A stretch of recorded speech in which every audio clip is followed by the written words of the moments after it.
Hello students, आज हम discuss करने वाले हैं chapter purification of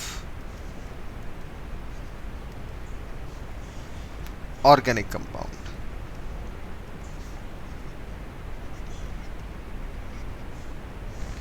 organic compound का प्यूरिफिकेशन, और इसमें दो पार्ट हैं। फर्स्ट पार्ट में तो है हमारे पास डिटेक्शन ऑफ एलिमेंट्स, जिसको हम क्वालिटेटिव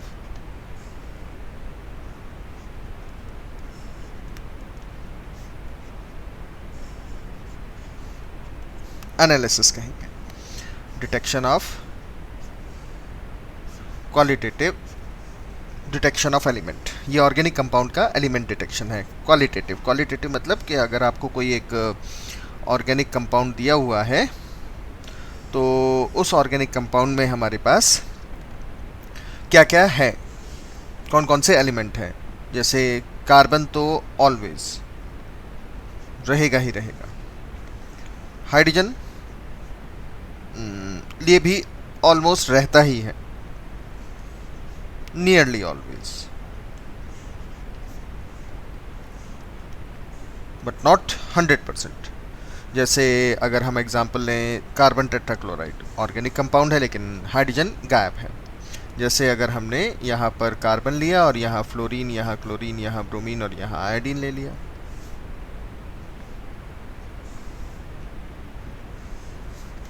ये ब्रोमीन और ये आयोडीन ले लिया, तो ये कुछ ऐसे एग्जाम्पल हैं जहाँ कार्बन तो है, हाइड्रोजन गायब है। ऑक्सीजन को देखें तो ये भी जनरली कह सकते हैं, जनरली प्रेजेंट। और नाइट्रोजन या हैलोजन या फिर सल्फर लेस कॉमनली।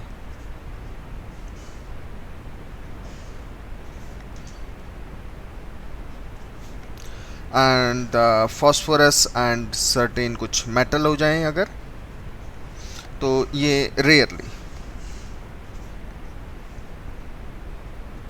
प्रेजेंट। जैसे मेटल में हम ग्रिग्नार्ड रिएजेंट ले लेते हैं।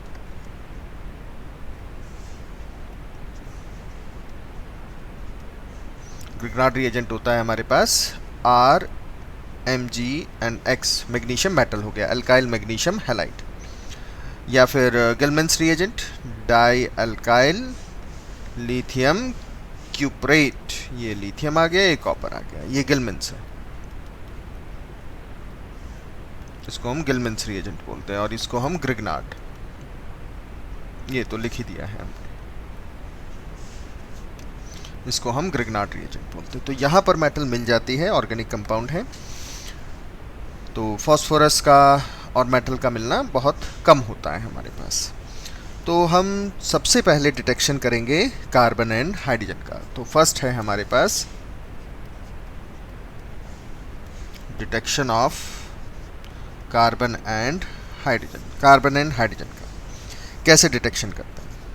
तो इसके लिए हम क्या करते हैं कि जो हमारा कंपाउंड दिया हुआ है, ऑर्गेनिक कंपाउंड, इसको हम लगभग 8 to 10 times dry cupric oxide के साथ मिक्स करते हैं, इन दो को मिला देते हैं, और फिर इन दो को मिलाकर हम किसी हार्ड ग्लास ट्यूब में डाल देते हैं। क्या करते हैं, इसको मिक्स करके put into the hard glass tube, ऐसे डाल देते हैं उसके अंदर, और उसके बाद उसको हम हीट कर लेते हैं।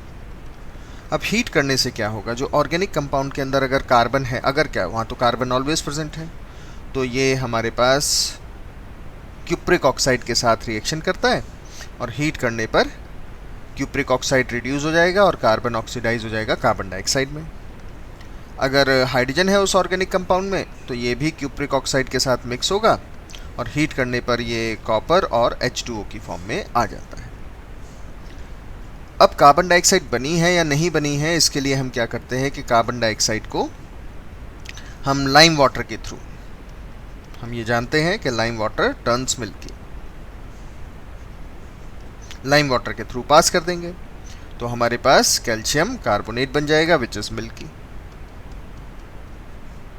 प्लस में H2O, ऐसा बन जाएगा, मिल्कीनेस आएगी। और अगर लिक्विड वाटर बना है हमारे पास तो हम कॉपर सल्फेट का इस्तेमाल कर सकते हैं। कॉपर सल्फेट पर जो लिक्विड बना है वो वाटर है या नहीं, कॉपर सल्फेट कलरलेस होता है। वाटर की कुछ ड्रॉप्स डाल देंगे, जो लिक्विड बना है ये चेक करने के लिए कि वो लिक्विड वाटर है या नहीं, इसको हम कॉपर सल्फेट के ऊपर डाल देते हैं, कलरलेस के ऊपर, इसके ऊपर, और जिससे क्या बन जाता है CuSO4.5H2O, ऐसा बन जाता है और इसका कलर आ जाता है ब्लू, मतलब कि कॉपर सल्फेट ब्लू कलर का हो जाएगा। तो हम कंफर्म कह सकते हैं कि जो ये बना है लिक्विड ये वाटर है। लेकिन इसमें हमें एक चीज़ और ध्यान देनी है, और वो क्या है कि अभी हमने डिस्कस किया कि सल्फ़र भी हो सकती है। अब हमें तो पता नहीं ना ऑर्गेनिक कंपाउंड में क्या क्या है, तो अगर उस कंपाउंड में सल्फ़र हुई ऑर्गेनिक कंपाउंड में तो ये भी क्यूप्रिक ऑक्साइड के साथ मिलकर उसको रिड्यूस कर देता है कॉपर में और सल्फ़र ऑक्सीडाइज हो जाती है सल्फ़र डाइऑक्साइड में। जो सल्फ़र डाइऑक्साइड मिली है गैस, अगर हम इसको लाइम वाटर के थ्रू पास करें, लाइम वाटर, तो ये भी लाइम वाटर को मिल्की कर देती है, ऐसे ये मिल्की हो जाता है, इनसॉल्युबल सा प्रेसिपिटेट बनता है, इसीलिए मिल्कीनेस आती है, वाइट कलर है। तो अब हमारे पास एक प्रॉब्लम आ जाती है कि ऑर्गेनिक कंपाउंड में अगर हमारे पास, हमें पता नहीं है क्योंकि हम डिटेक्शन करने वाले हैं, अगर हमारे पास कार्बन तो है ही है, साथ में सल्फ़र भी हुआ, तो क्यूप्रिक ऑक्साइड के साथ हीट करने पर हमें CO2 भी मिलेगा और SO2 भी मिला। और अब हमें ये नहीं पता कि ये गैस कार्बन डाइऑक्साइड के साथ साथ SO2 बनी है या नहीं बनी है, क्योंकि लाइम वाटर के साथ मिलाने पर तो दोनों ही गैसेस मिल्कीनेस देती हैं, मिल्की सॉल्यूशन हो जाता है। तो कार्बन डाइऑक्साइड तो है, कार्बन तो होना ही है, लेकिन सल्फर डाइऑक्साइड है या नहीं, यानी सल्फ़र कैसे पता लगाएं, है भी या नहीं। तो इसके लिए हम क्या करते हैं, जो हमारे पास गैसेस बनी हैं, मान लेते हैं CO2 और SO2 दोनों हैं, हो सकता है ना भी हो, तो हम मिल्कीनेस का टेस्ट यानी लाइम वाटर के टेस्ट से पहले इस गैसेस को एसिडिफाइड सॉल्यूशन ऑफ K2Cr2O7 से पास कर देते हैं, एसिडिफाइड सॉल्यूशन से। और सॉल्यूशन का जो कलर होता है वो होता है हमारे पास यहाँ पर K2Cr2O7 इज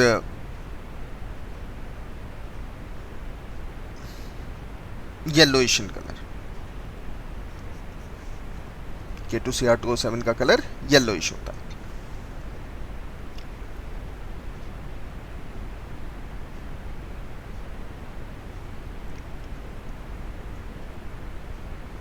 और ये क्या करता है कि ये K2Cr2O7 इस SO2 को एब्जॉर्ब कर लेता है पूरी तरीके से, और एब्जॉर्ब करने के बाद अगर SO2 है तो उसके अंदर ये K2SO4 और Cr2SO4 होल थ्राइस में बदल जाता है प्लस H2O, और इसका कलर होता है ग्रीन, ग्रीन कलर होता है। तो अगर हम K2Cr2O7 सॉल्यूशन के थ्रू पास कर दें गैसेस को और K2Cr2O7 डीकलराइज हो जाए, मतलब कलर अपना ख़त्म करके ग्रीन कलर में आता हो, तब हम कह सकते हैं कि SO2 थी। और अगर CO2 रही होगी और आपने यहाँ K2Cr2O7 और एसिडिफाइड सॉल्यूशन लिया तो no change in colour, colour में कोई चेंज नहीं होगा। तो हमें पता चल जाएगा कि CO2 के साथ SO2 है या नहीं। अब यहाँ पर क्योंकि आप सब पढ़ चुके हो, सल्फ़र +4 से +6 में चली जाती है, यानी सल्फ़र का हो गया ऑक्सीडेशन, और क्रोमियम +6 से +3 में चला जाता है, यानी रिडक्शन हो गया। तो SO2 एक रिड्यूसिंग एजेंट का काम कर लेता है, SO2। लेकिन CO2 तो ऑलरेडी +4 में है, कार्बन की मैक्सिमम ऑक्सीडेशन स्टेट है यहाँ। अब ये इससे ज़्यादा ऑक्सीडाइज नहीं हो सकता, यानी CO2 की K2Cr2O7 से कोई रिएक्शन नहीं होगी। तो इस तरीके से हम कार्बन और हाइड्रोजन का कार्बन डाइऑक्साइड और वाटर की फॉर्म में डिटेक्शन कर लेते हैं। अब आता है हमारे पास detection of nitrogen, sulphur and halogen. तो नेक्स्ट आएगा हमारे पास detection of nitrogen, sulphur and halogens. इसको हम कैसे चेक आउट करते हैं, डिटेक्ट करते हैं? देखिए, इसके लिए हमने क्या करना है, इसके लिए हम एक लेसेजिनस टेस्ट करते हैं।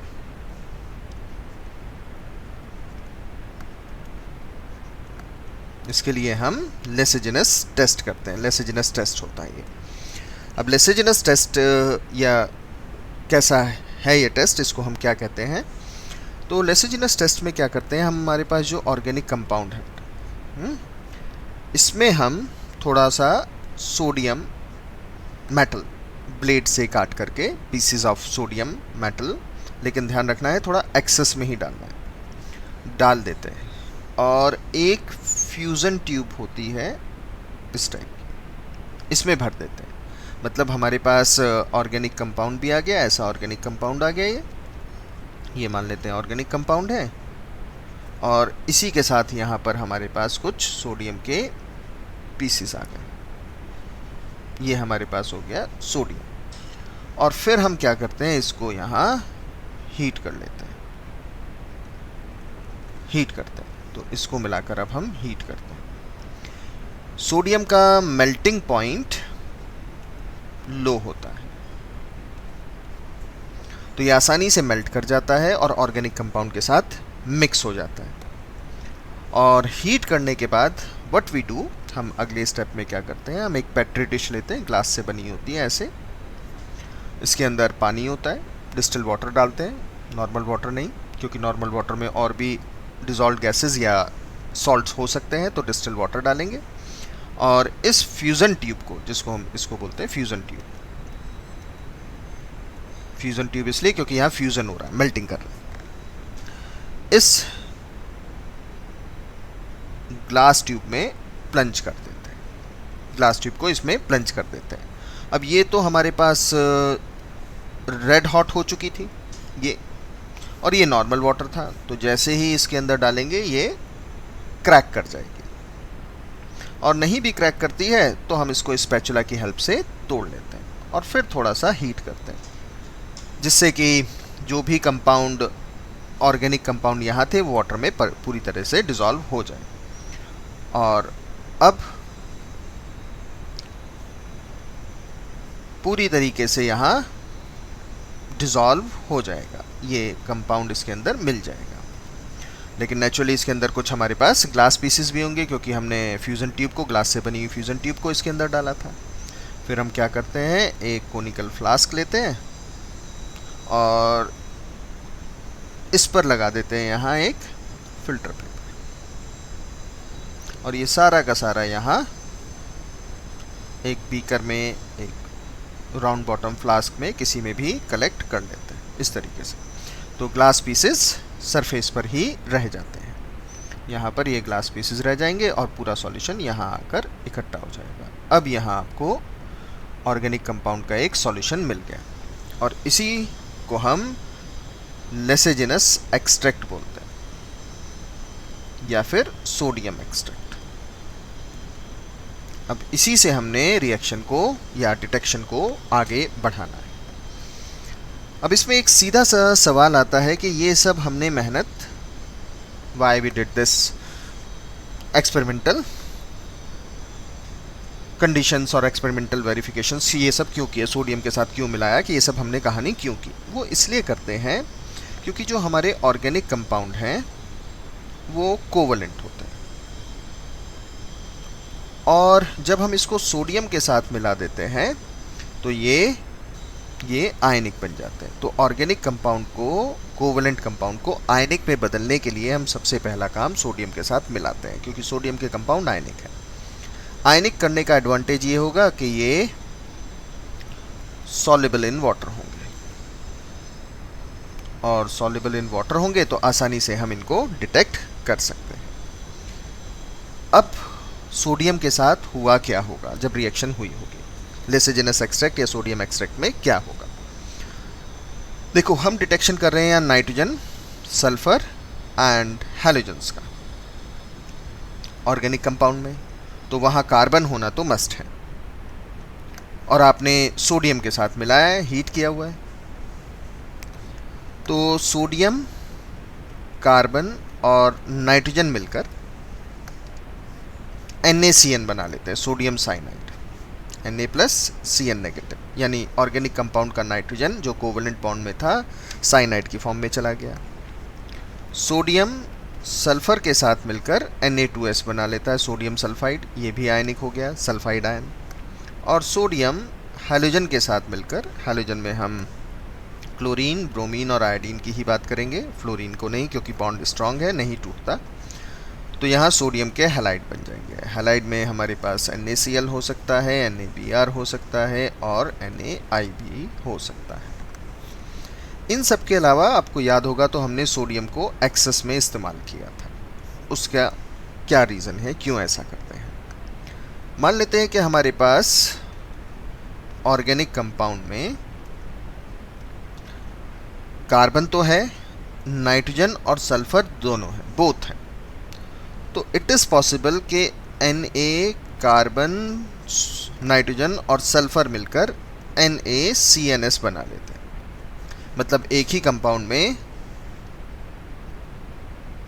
सोडियम थायोसाइनेट बन जाता है, ये बन गया सोडियम थायोसाइनेट, यानी इसी में कार्बन भी आ गया, नाइट्रोजन भी आ गया, सल्फर भी आ गया। लेकिन हमें सल्फर का डिटेक्शन अलग करना है और नाइट्रोजन का डिटेक्शन अलग करना है, ये इंटरफेरेंस भी करता है। तो एक्सेस ऑफ सोडियम क्या करता है, जो हमने लिया था यहाँ पर, वो अगर ये NaCNS बन भी गया है तो इसको फिर ब्रेक कर देता है NaCN में और Na2S ऐसे।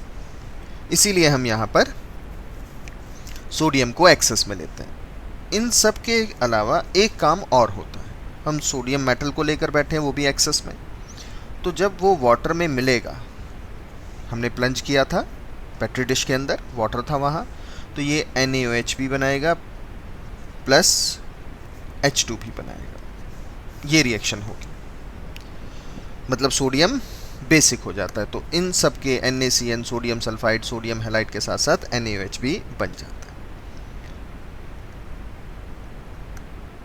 हमारे पास अगर ऑर्गेनिक कंपाउंड है तो वो सॉलिड में भी मिल सकता है आपको और लिक्विड में भी मिल सकता है। सॉलिड है तो हम ज़्यादा से ज़्यादा 0.05 ग्राम मिलाएंगे, और लिक्विड है तो 3 to 4 ड्रॉप्स हम सोडियम मेटल के साथ मिलाकर उसको हीट करते हैं। सोडियम मेटल और हीट करके लेसेजिनस एक्सट्रैक्ट या सोडियम एक्सट्रैक्ट बना लेते हैं।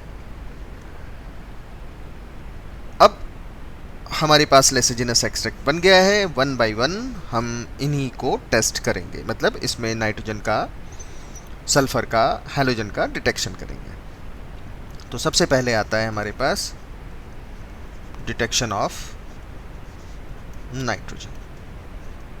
नाइट्रोजन का डिटेक्शन करना है। कैसे डिटेक्शन करते हैं? हम जानते हैं कि ऑर्गेनिक कंपाउंड का जो नाइट्रोजन था वो NaCN में बदल चुका है। तो हम क्या करते हैं, लेसेजिनस एक्सट्रैक्ट लेते हैं, लिक्विड है, और उसको हम कुछ फेरस सल्फेट के साथ मिला देते हैं। हम जानते हैं कि सॉल्यूशन में NaH बना हुआ है, लेसेजिनस एक्सट्रैक्ट के में NaH है। तो सबसे पहले क्या होता है कि जब फेरस सल्फेट और NaH आपस में रिएक्शन कर लेते हैं और फेरस हाइड्रोक्साइड बन जाता है और Na2SO4 आ जाता है, सोडियम सल्फेट बन जाता है 2 मोल्स इसके आगे। अब ये जो फेरस हाइड्रोक्साइड बना है ये NaCN से, लेसेजिनस एक्सट्रैक्ट के NaCN से रिएक्शन करता है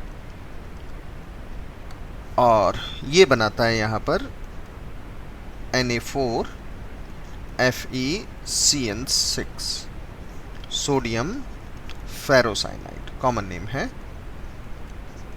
सोडियम फेरोसाइनाइड, प्लस में 2NaOH। रिएक्शन बैलेंस कर देते हैं, ये लीजिए जी बैलेंस में।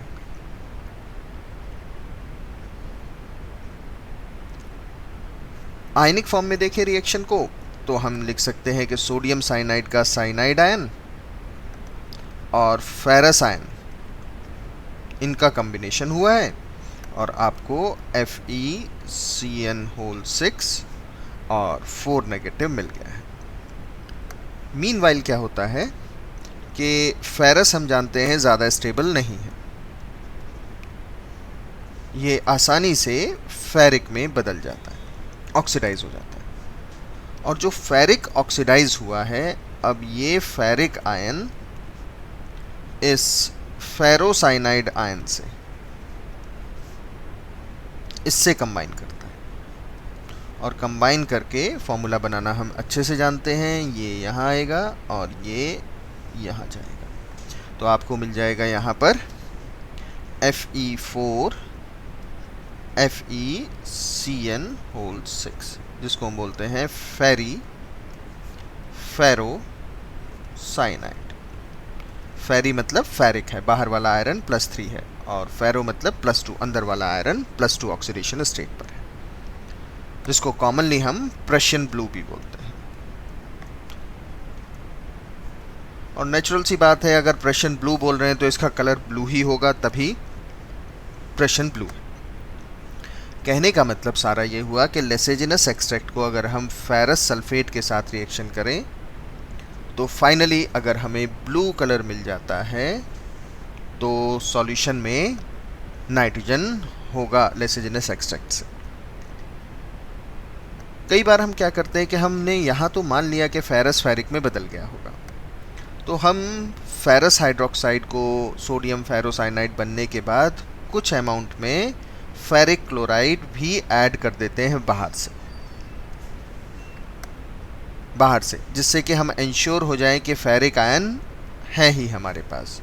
तो नेचुरली ये फेरिक आयन FeCN6 4- से रिएक्शन करके Fe4 FeCN6 whole thrice, here thrice is left out, यहाँ ये बना लेगा। तो इंश्योर करने के लिए हम बाहर से फेरिक क्लोराइड भी डाल सकते हैं, वैसे ज़रूरत नहीं है लेकिन हम ऐड कर सकते हैं।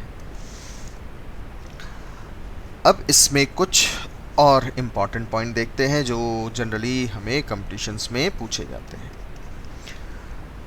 स्कूल एग्ज़ाम में भी ज़रूरी है। अब जैसे हमने डिस्कस किया था कि अगर हमारे पास कार्बन, नाइट्रोजन और सल्फ़र हैं तो वो NaCNS बना रहे होंगे, सोडियम थायोसाइनेट बना रहे होंगे।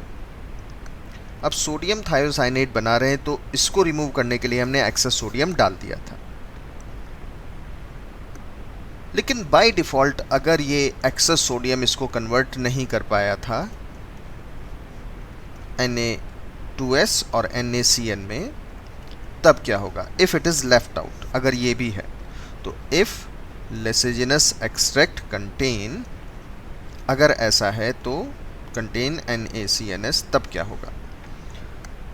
तब उसी लेसेजिनस एक्सट्रैक्ट जिसमें हम नाइट्रोजन का डिटेक्शन कर रहे थे, हमने फेरिक आयन यूज़ किया था, तो ये जो फेरिक आयन है, फेरिक क्लोराइड है, फेरिक +3, ये HCN नेगेटिव थायोसाइनेट आयन से मिल जाता है और आपको यहाँ FeSCN+2 बना लेगा।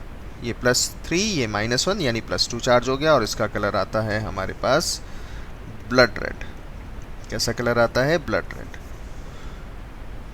तो ब्लड रेड कलर आ रहा है, इस रिएक्शन को हम एक और तरीके से लिख सकते हैं, that is 3NaCNS with the ferric chloride gives you the FeCNS whole thrice plus 3NaCl, ऐसे भी लिख सकते हैं, and this is ferric sulphocyanide, ऐसे भी लिख सकते हैं। ब्लड रेड कलर का आता है। तो अगर हम नाइट्रोजन का डिटेक्शन कर रहे हैं तो हमें तो एक्सपेक्टेड है कि ब्लू कलर ही आना चाहिए, ब्लू कलर आना चाहिए, फेरिफेरोसाइनाइड। लेकिन अगर रेड कलर भी उसमें दिखने लग जाए तो क्या पता चलता है? उससे पता चलता है कि लेसेजिनस एक्सट्रैक्ट में सोडियम साइनाइड के अलावा सोडियम थायोसाइनेट भी प्रेजेंट है, अगर ब्लड कलर आ जाता है तो इसकी वजह से। और अगर ऐसा नहीं हुआ है तो हम मानकर चलेंगे कि हमने सिर्फ नाइट्रोजन का टेस्ट किया है। ब्लड रेड कलर का आना ये भी बताता है कि सल्फर भी है, लेकिन हमें सल्फर का डिटेक्शन अलग से करना है। अब ये सारा तो हुआ नाइट्रोजन का डिटेक्शन। अब नाइट्रोजन का डिटेक्शन हम सभी कंपाउंड में कर लेते हैं, ऑर्गेनिक कंपाउंड में, बट ये test, this test fails in case of diazo compound. Diazo compound में ये फेल हो जाता है। डाईएज़ो कंपाउंड क्या होते हैं? हम ज्योमेट्रिकल आइसोमेरिज्म में आपको बता चुके हैं, इसको बोलते हैं। क्यों फेल होता है? नाइट्रोजन भी है, कार्बन भी है, हाइड्रोजन भी है, क्योंकि जैसे ही हम इसको सोडियम के साथ मिलाकर हीट करते हैं तो इमीडिएटली यहाँ से नाइट्रोजन गैस बाहर चली जाती है। अब नाइट्रोजन गैस बाहर चली गई तो सोडियम साइनाइड नहीं बना सकता, और सोडियम साइनाइड नहीं बनेगा तो डिटेक्शन ऑफ नाइट्रोजन नहीं होगा। दूसरा, ये टेस्ट नेचुरली वहाँ पर वैलिड नहीं होगा जहाँ कार्बन ना हो, जैसे NH2। अब कार्बन गायब है तो कैसे होगा टेस्ट? कार्बन के साथ ही मिलना है। NH2OH, इसमें भी वैलिड नहीं होगा। या फिर कोई नाइट्रो कंपाउंड है, इनमें भी वैलिड नहीं होगा। तो ये वैलिड नहीं होता which do not contain carbon. अब जैसे आपको आता कि हमने लिया थायोयूरिया होता है NH2C double bond S and NH2। और यूरिया क्या होता है?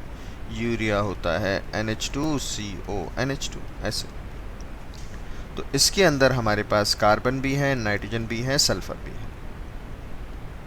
तो इस थायोयूरिया में आपको ब्लड रेड कलर मिलने की पॉसिबिलिटी है, लेकिन यूरिया में ब्लड रेड कलर मिलने की पॉसिबिलिटी नहीं है, नो सल्फर, सल्फर नहीं है। तो यहाँ पॉसिबल है, possible to have red colour अगर कन्वर्जन ठीक से नाइट्रोजन थायोसाइनेट का नाइट्रोजन साइनाइड, सोडियम साइनाइड और सोडियम सल्फाइड में नहीं हुआ है। अगर सोडियम थायोसाइनेट का कन्वर्जन ठीक से नहीं हुआ है तो यहाँ रेड कलर मिलने की पॉसिबिलिटी बन जाएगी। तो ये तो एक टेस्ट था हमारे पास नाइट्रोजन का। अब हम बात करते हैं detection of sulphur. Detection of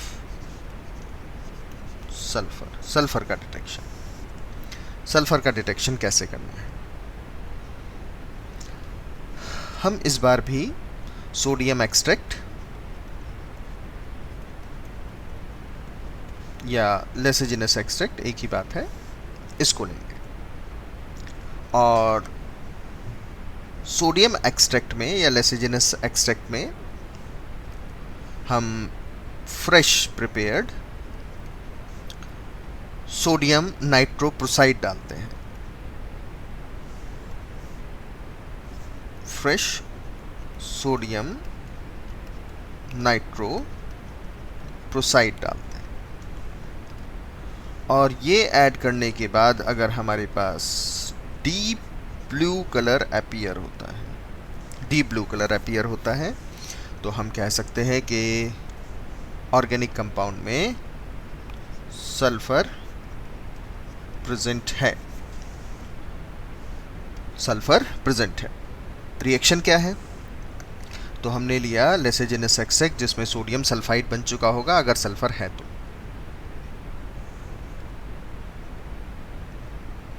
और ये सोडियम नाइट्रोप्रोसाइड Na2FeNOCN(5) के साथ रिएक्शन करता है।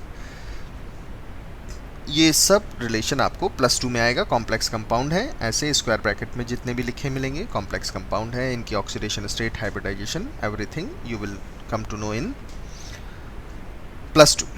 और ये कंपाउंड बना लेता है Na4FeNOS या SON एंड CN(5), ऐसे बना लेता है। And this is sodium thionitroside और इसी का कलर रहता है हमारे पास डीप ब्लू कलर आता है। डीप ब्लू कलर या वॉयलेट कलर, ये कलर आता है। तो इस तरीके से हम आसानी से डिटेक्ट कर लेते हैं किसको, सल्फर को। इसके अलावा हम 2 टेस्ट और यहां पर करा सकते हैं। ये फर्स्ट टेस्ट था। अगर हम लेड एसीटेट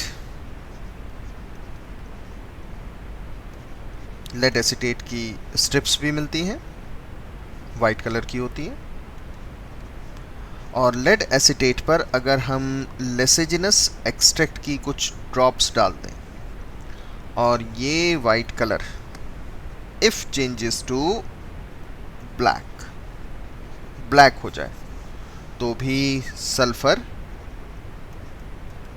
कंफर्म होती है।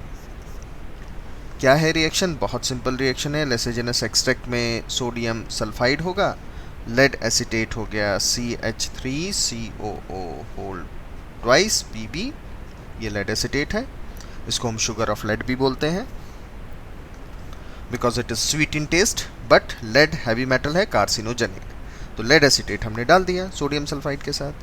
अब PbS लेड सल्फाइड बनेगा और 2 मोल सोडियम एसीटेट के आ जाएंगे, ये आ जाएगा, और लेड सल्फाइड का कलर है ब्लैक। तो इससे भी हम टेस्ट कर सकते हैं। थर्ड टेस्ट अगर हम देखें तो थर्ड टेस्ट में क्या है कि हम इसी सोडियम सल्फाइड को Na2S को कैडमियम एसीटेट लेड एसीटेट की जगह कैडमियम एसीटेट के साथ भी रिएक्शन करा सकते हैं, ये लीजिए। और अब CdS बनेगा, cadmium sulphide, and this is yellow in colour. और आगे आप जानते हैं कि साथ में और क्या बनाना है, सोडियम एसीटेट, 2 मोल्स बना दीजिए। तो ये 3 टेस्ट हो गए, जिसमें एक हमने किया सोडियम नाइट्रोप्रोसाइड के साथ जहां वॉयलेट या ब्लू कलर आया था, डीप ब्लू।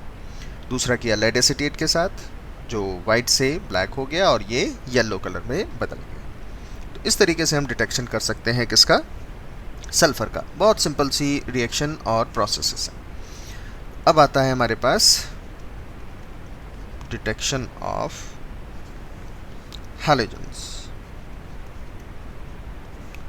का डिटेक्शन। हैलोजेंस का डिटेक्शन भी आसान है। अब लेसेजिनस एक्सट्रैक्ट के थ्रू हम कैसे क्लोराइड, ब्रोमाइड या आयोडाइड का टेस्ट करेंगे। तो इसमें हम सबसे पहले लिख देते हैं लेसेजिनस टेस्ट। कैसे करेंगे देखिए। लेसेजिनस टेस्ट हैलोजन को कराने से पहले, बिफोर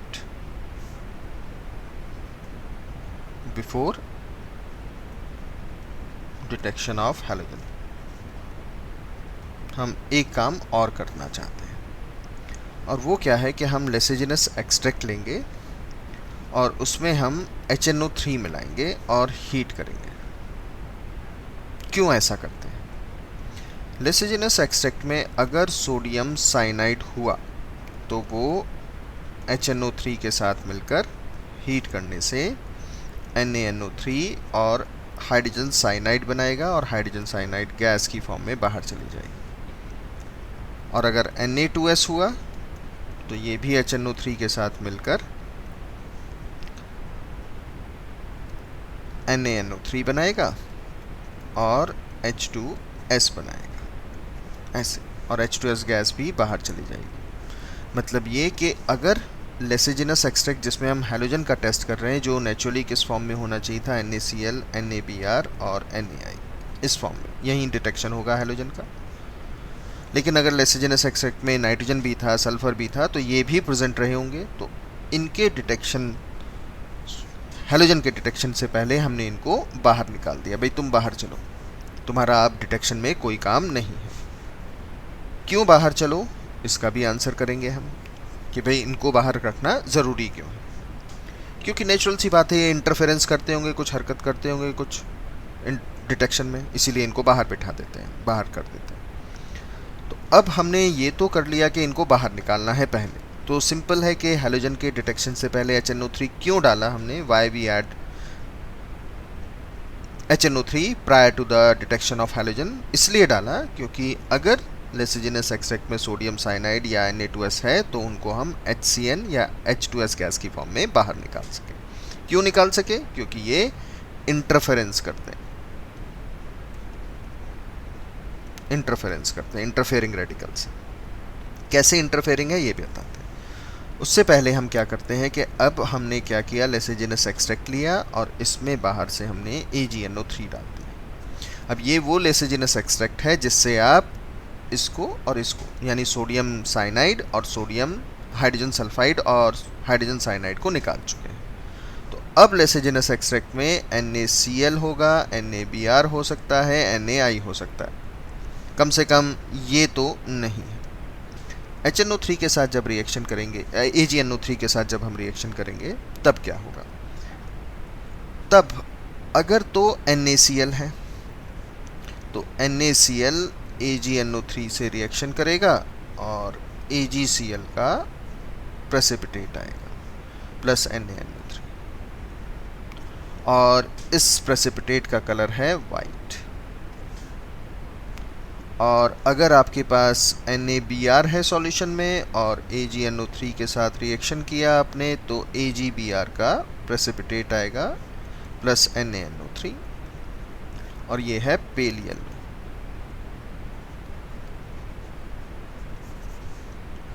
और अगली रिएक्शन हम थोड़ा सा ऊपर लिख देते हैं यहाँ। अगर सॉल्यूशन में लेसिजिनस एक्सट्रैक्ट में सोडियम आयोडाइड है और AgNO3 के साथ रिएक्शन हुई, तो AgI का येलो प्रेसिपिटेट आएगा प्लस NaNO3, ये बन गया। तो अगर हैलोजेंस हैं और AgNO3 ऐड कर रहे हैं तो वाइट, पेल येलो या येलो प्रेसिपिटेट मिल जाएंगे आपको, और उससे हम डिटेक्ट कर सकते हैं कि भाई हैलोजन है या नहीं है, और हैलोजन है तो कौन सी है। अब और इम्पॉर्टेंट नोट देखते हैं। अगर हमारे पास AgCl बना है, वाइट PPT, तो ये सॉल्युबल इन अमोनियम हाइड्रोक्साइड में डिसॉल्व हो जाता है। AgBr पेल येलो बना है, तो ये स्प्रिंजली सॉल्युबल, थोड़ा थोड़ा सॉल्युबल होता है, स्प्रिंजली सॉल्युबल इन NH4OH। और अगर AgI बना है तो it is insoluble in NH4OH, insoluble हो जाता है। तो इस तरीके से हम डिटेक्शन कर पाते हैं कि क्या बना है। अभी भी हमारी एक प्रॉब्लम, रादर दो प्रॉब्लम है। दो प्रॉब्लम क्या है कि अगर हमने NaCN और Na2S को HCN और H2S की फॉर्म में रिमूव ना किया होता तो ये कैसे इंटरफेरेंस करते,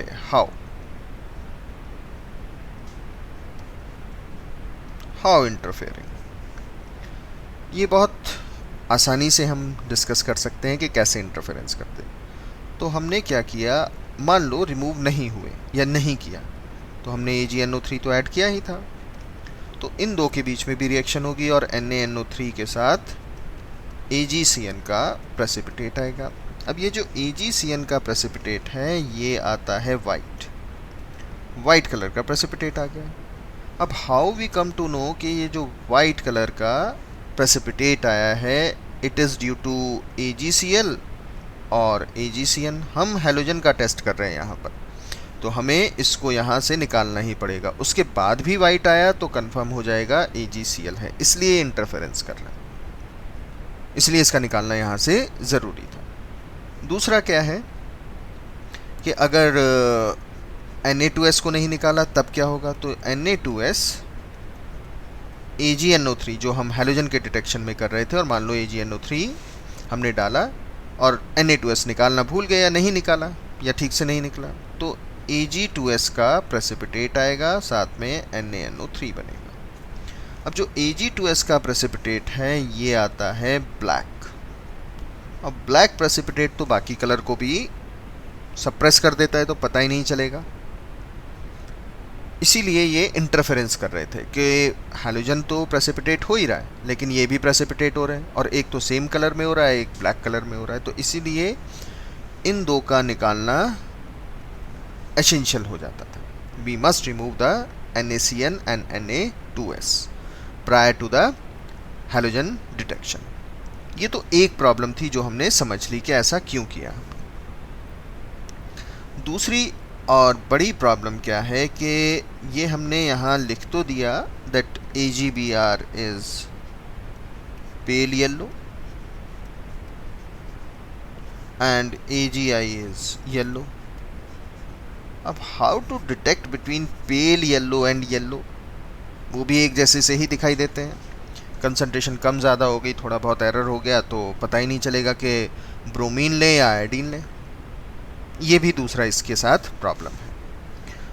तो इस प्रॉब्लम को हम एक और टेस्ट है उससे रेक्टिफाई कर सकते हैं। वाइट तो हम बता देंगे, AgCl वाइट आया, ये तो हम बता देंगे। वाइट और येलो में तो डिस्टिंग्विश किया जा सकता है, बट पेल येलो और येलो में डिस्टिंग्विश करना उतना आसान नहीं है। इतनी easily it is very difficult to जज whether the organic compound contain the bromine or the iodine। तब इसके लिए हम दूसरा टेस्ट भी करते ही हैं, और वो है हमारे पास लेयर टेस्ट।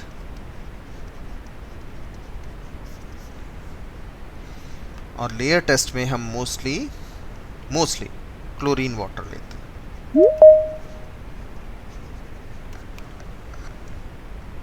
क्लोरीन वाटर लेते हैं मतलब, अब हम डिस्कस करते हैं कि क्लोरीन वाटर लेने का मतलब क्या है।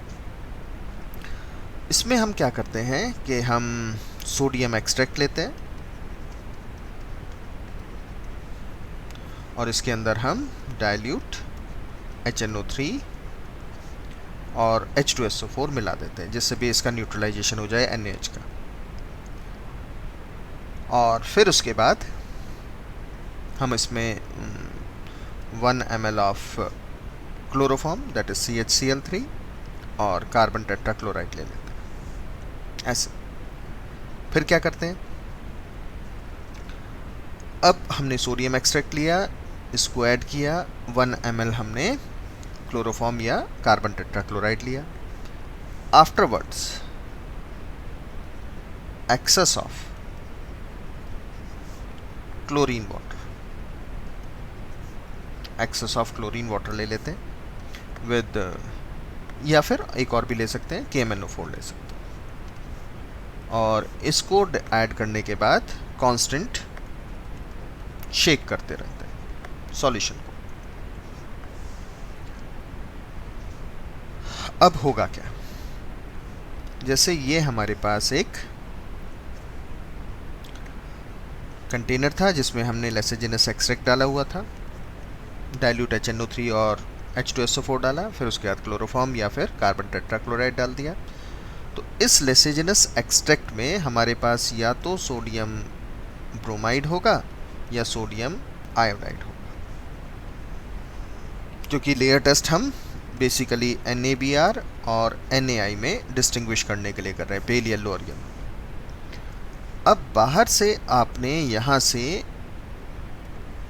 क्लोरीन गैस या क्लोरीन वाटर को ऐड किया, देन व्हाट विल हैपन? ये जो क्लोरीन वाटर जैसे ही आप ऐड करेंगे तो ये क्लोरीन वाटर NaBr से रिएक्शन करेगा और NaCl और ब्रोमीन गैस बना देगा ऐसे।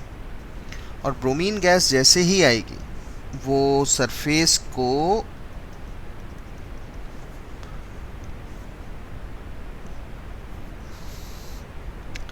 येलो और ब्राउन कलर का कर देगी, येलो और ब्राउन कलर, क्योंकि ब्रोमीन गैस ब्राउन कलर की है तो कम कंसंट्रेशन में तो येलोइश अपीयरेंस आएगी, अदरवाइज ब्राउन कलर आ जाएगा। तो अब हम बता सकते हैं कि सॉल्यूशन हमारा ब्राउन कलर का हो गया है तो ब्रोमीन होगी। कैसे? क्योंकि अगर यहाँ पर NaI रहा होता, सोडियम आयोडाइड, और क्लोरीन वाटर से रिएक्शन करता तो ये NaCl बनाता और आयोडीन बनाता। अब आयोडीन का कलर अगर लेयर पर आएगा तो हम कहेंगे कि ये वॉयलेट कलर का होगा। अब वॉयलेट और ब्राउन में तो डिस्टिंग्विश किया जा सकता है, वॉयलेट और ब्राउन में डिस्टिंग्विश कर सकते हैं। तो ये जो वॉयलेट कलर है या आयोडीन की वजह से आया है, और ब्राउन कलर जो आया है सॉल्यूशन का वो आया है किसकी वजह से? ब्रोमीन की वजह से। तो अब हम उस प्रॉब्लम से ओवरकम हो जाते हैं कि पेल येलो और येलो में डिस्टिंग्विश कैसे करें। यहाँ हम आसानी से डिस्टिंग्विश कर सकते हैं। एक और इम्पॉर्टेंट पॉइंट कि इस केस में अगर इफ लेसेजिनस एक्सट्रैक्ट कंटेन Na2S और NaCN, अगर लेसेजिनस एक्सट्रैक्ट में सोडियम सल्फाइड या सोडियम साइनाइड है भी तो इस टेस्ट में, इस लेयर टेस्ट में they do not interfere, does not interfere in this test। ये भी एडवांटेज आ गया हमारे पास। तो इस तरीके से हम इस टेस्ट को परफॉर्म करा सकते हैं। अब हमारे पास अगला नंबर आता है तीसरे टेस्ट का, और वो टेस्ट है हमारे पास बिल्स्टीन टेस्ट।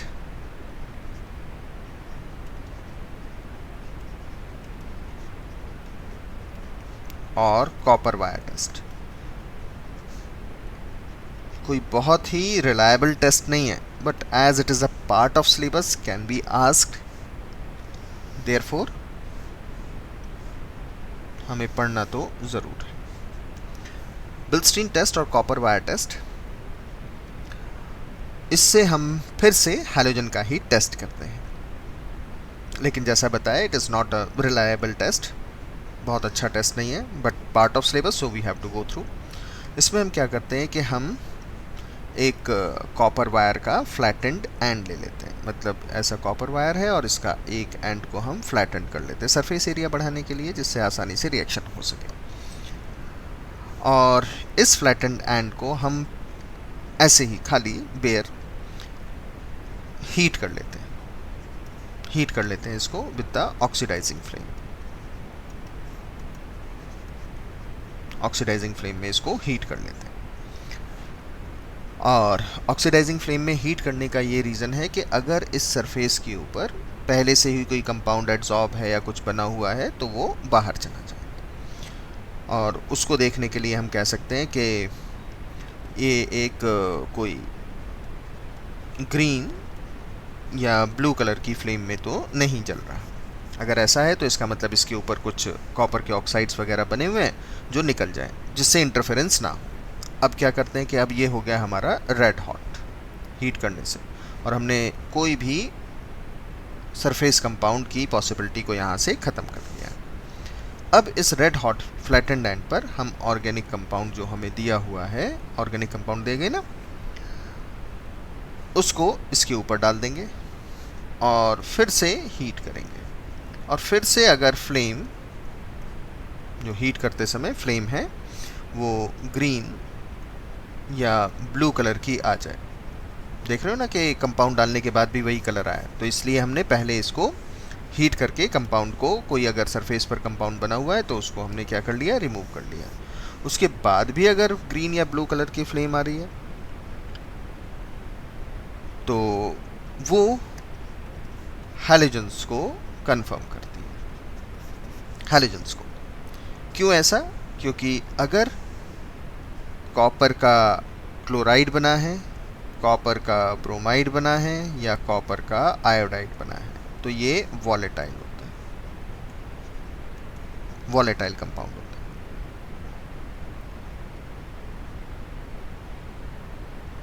और वॉलेटाइल है तो ये हमें ग्रीन या ब्लू कलर की फ्लेम के साथ मिल जाएंगे। लेकिन कॉपर का फ्लोराइड इस टेस्ट को नहीं देता। क्यों? Because it is non volatile, non volatile होता है, इसीलिए ये इवेपोरेट नहीं होगा और ये टेस्ट को नहीं देता। Do not show this test, इस टेस्ट को दिखाता नहीं।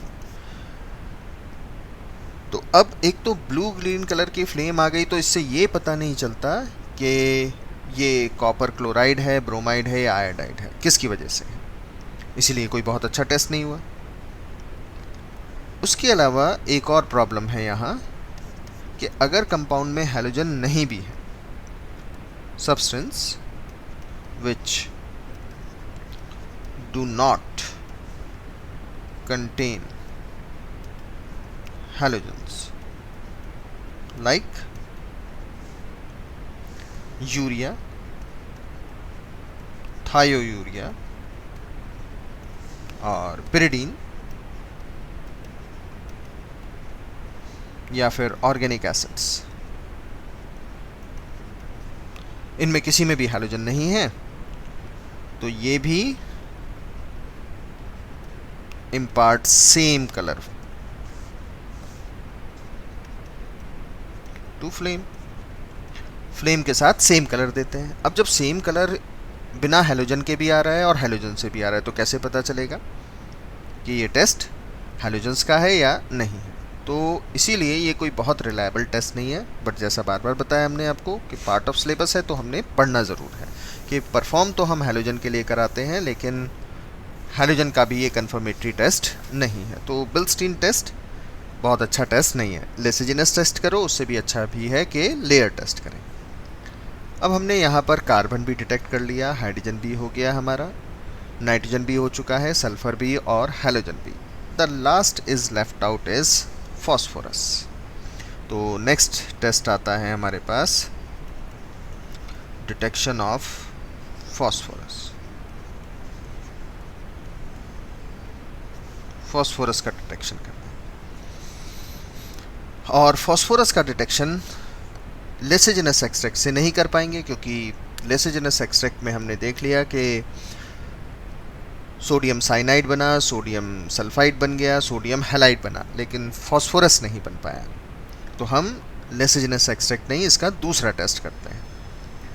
तो इसके लिए हम क्या करते हैं कि हम ऑर्गेनिक कंपाउंड लेंगे और इसको हम सोडियम कार्बोनेट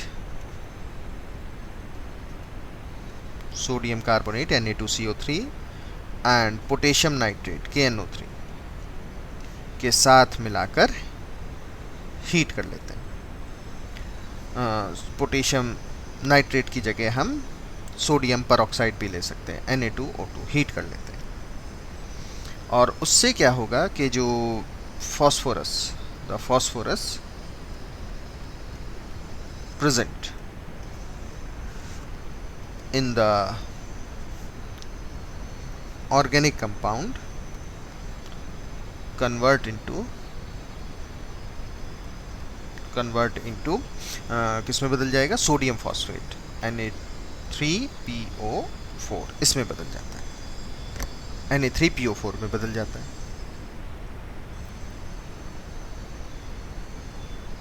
अब क्या करना है? तो अब क्या करना है उससे पहले हम कैसे बदलता है वो देखते हैं। तो अब हम क्या करते हैं कि हमने सोडियम कार्बोनेट लिया यानी Na2CO3 लिया, साथ में ऑर्गेनिक कंपाउंड लिया जिसके अंदर फॉस्फोरस है और हमने KNO3 या Na2O2 का इस्तेमाल किया था एज एन ऑक्सीडाइजिंग एजेंट, तो यहाँ से हमने ऑक्सीजन ले ली। तो अब ये सब मिलकर सोडियम फॉस्फेट बना लेते हैं, Na3PO4 बना लेते हैं और कार्बन डाइऑक्साइड बाहर आ जाता है। उसके बाद क्या करना है, अब इस सोडियम फॉस्फेट को Na3PO4 को हम HNO3 से रिएक्शन कराते हैं, सोडियम नाइट्रेट से, जिससे कि फॉस्फोरिक एसिड बन जाए H3PO4। एक्सचेंज रिएक्शन है, हाइड्रोजन की जगह सोडियम आ जाएगा और सोडियम की जगह हाइड्रोजन आ जाएगा, साथ में NaNO3 बन गया, सोडियम नाइट्रेट बन गया। और जब फॉस्फोरिक एसिड बन ही गया, फिल्टर करके अलग कर लेंगे और अब इस फॉस्फोरिक एसिड को हम अमोनियम मॉलिब्डेट के साथ रिएक्शन कराते हैं विद द HNO3। तो हम रिएक्शन कराते हैं अमोनियम, ये रहा अमोनियम मॉलिब्डेट MOO4, MO मॉलिब्डेट ऑक्सीजन है, नेक्स्ट O4 प्लस 21 HNO3। इससे क्या बनता है, इससे बनता है अमोनियम फॉस्फोमोलिब्डेट। अमोनियम फॉस्फोमोलिब्डेट, अभी नाम भी लिख देंगे।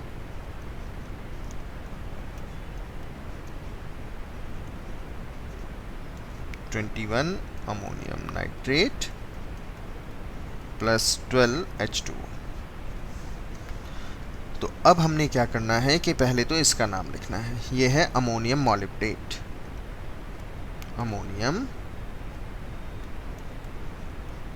मॉलिब्डेट, और ये आता है अमोनियम